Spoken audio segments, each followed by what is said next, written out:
Hey, what's up mga Veneros? For today's unboxing naman tayo guys. So, sa product na ito ay papansin nyo kasi kaya usual ng mga vlog ko ay walang audio. Medyo mahina yung boses ko, mahina yung mga sound effects o ano. Wala akong mic, yan ganun. So, naisipan kong bumili sa Shopee guys. So, ito na, dumating na siya guys. Unboxing time muna tayo guys, let's go!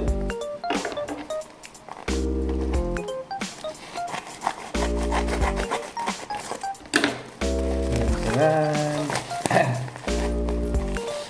Walaan nyo guys kung anong dumating product. Ito yung tinatawag nilang charan!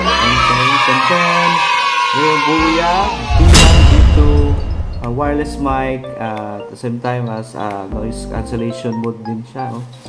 Pwede sa mga vlogging natin dyan. Saka mas malinaw na siya sa mga audio natin guys. So ito lang.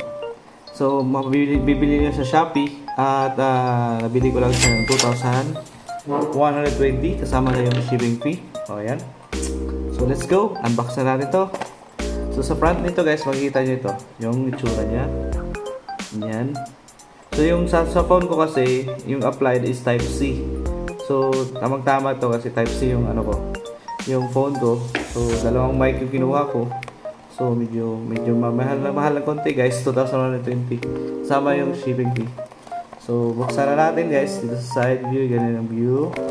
Sa kabila, yan. Saka sa likod guys, yan. Yung mga features niya guys, ano yan sa loob. So let's go, buksan na natin guys.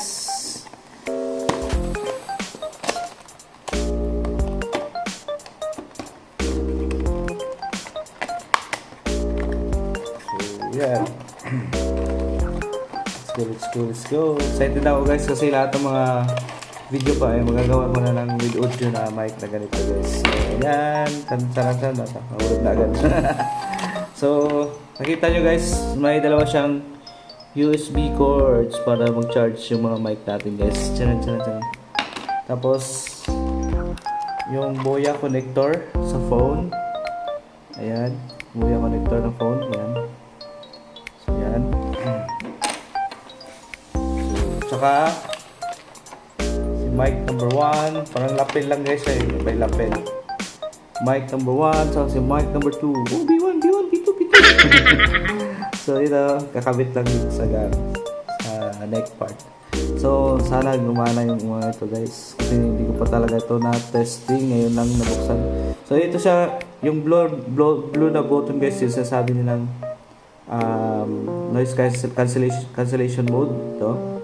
Para hindi siya maingay. At saka ito. Ayan. Ayan. Tapos guys, syempre, di nawawala yung manual na hindi naman natin binabasa. Tara. Yung manual guys. So, yan lang guys. So, pakita ko guys yung product.